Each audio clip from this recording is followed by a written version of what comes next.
جنید بغدادی رضی اللہ تعالیٰ عنہ کے زمانے میں ایک خاتون وہ دھاگا روئی سے دھاگا بناتی تھی، روئی سے دھاگا بناتی تھی اور وہ دھاگا بنانے کے بعد بیچ آتی تھی، کتنے آدھے درہم میں بکتا تھا اس کا، آدھا درہم.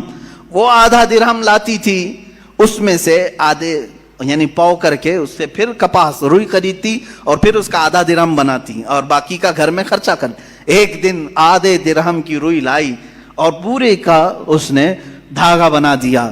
دھاگا کچا ہوتا، سوکھنے کے لیے رکھی صحن میں، اندر کھانے کے بنانے کے انتظامات کر رہی تھی. ایک کوا آیا اور دھاگا اٹھا کے لے گیا. بیوہ عورت، اس کے سوا کچھ بھی نہیں تھا، آج کچھ بھی نہیں تھا اس کے پاس، بھوکی رہ گئی. اب نہ خریدنے کے لیے دھاگا خریدنے کے، روئی خریدنے کے بھی پیسے نہیں، کھانا بنانے کے بھی پیسے نہیں، آلریڈی بیوہ ہے اور غریب ہے. کہنے لگی کیا اتنی غربت کے بعد بھی اللہ تعالیٰ ایسے اس کی بچی پونجی بھی اٹھا لیتا ہے. لوگ یہ کہتے ہیں نا میرے پاس کچھ نہیں تھا پھر بھی میں نقصان میں جا رہا ہوں، اب تو کچھ رحم کر دیتا.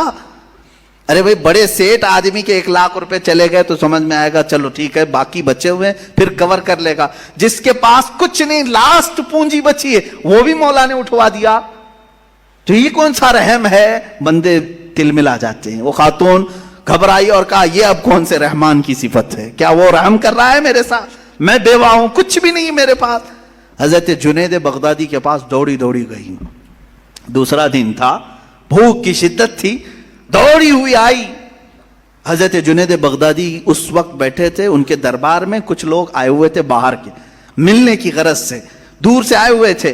آپ کو یہ چیختی ہوئی آئی تو اس کو سائڈ میں کھڑا کیا، رک جاؤ میں پہلے ان کی باتیں سن لوں، پہلے ان کی باتیں سن لوں. ان لوگوں نے آ کر کے کہا کہ حضور ہم کچھ نذرانہ لے کر کے آئے ہیں، کچھ نذرانہ لے کر کے آئے ہیں، یہ قبول فرما لیں. کیا تھا نذرانہ؟ 10,000 سونے کے سکے اشرفیاں تھی. کہا کہ حضور آپ اپنے حساب میں اس کو تقسیم کر لیں. حضرت جنید بغدادی رضی اللہ تعالیٰ عنہ نے وہ 10,000 اشرفیاں لیے اور پورے کے پورے اس عورت کو دے دیا. وہ عورت ابھی کچھ کہنے والی تھی، اس کے کہنے سے پہلے آپ نے دے دیا. کہا اس کو پکڑو.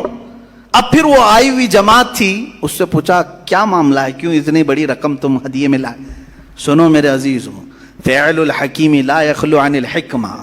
وہ کہتے ہیں ہم سمندر کے سفر پر تھے، کشتی میں بیٹھے تھے، آ رہے تھے، اچانک ہماری کشتی پھٹ گئی، کشتی میں سوراخ آیا، پانی اندر آنے لگ گیا. تو جیسے یہ چمڑے کی کشتی تھی، پانی اندر آنے لگا تو ڈوبنے کے چانسز بڑھ گئے. پانی جتنا ہو سکا ہم نکال کر پھینکتے رہے، لیکن اس کشتی کی مرمت کے لیے ہمارے پاس کچھ نہیں تھا.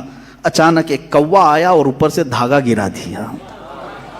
ایک کوا آیا، دھاگا اوپر سے گرایا، اور وہ اتنا ہی دھاگا تھا جس سے ہماری کشتی سل جاتی تھی.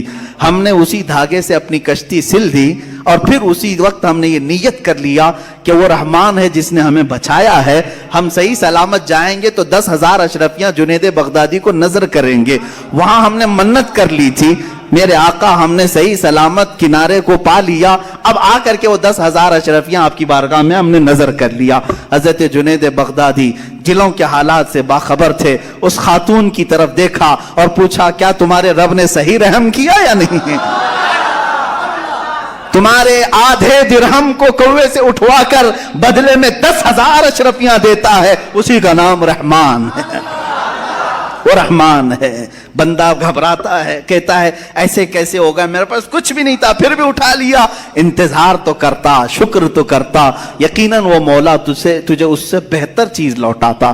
یہاں تک کہ حدیثوں میں کسی کا بچہ بھی اگر انتقال کرتا ہے، مولا تعالیٰ فرشتوں سے پوچھتا ہے تم نے اس کے بچے کو لایا، کیا کہہ رہا تھا میرا بندہ میرے بارے میں؟ فرشتے کہتے ہیں مولا وہ تیرا شکر بجا لا رہا تھا، کہتا تھا انا للہ و انا الیہ راجعون. مولا فرماتا ہے لکھ دو اے فرشتوں، اس سے بہتر نسل اسے عطا کروں گا، اس سے بہتر اسے خوبصورتیاں جنت میں عطا کروں گا. وہ جب بہتر کرنے والا ہوتا ہے تب تمہیں آزمائش کے دور سے گزارتا ہے. یہ رحمان ہے، یہ اس کی صفت ہے.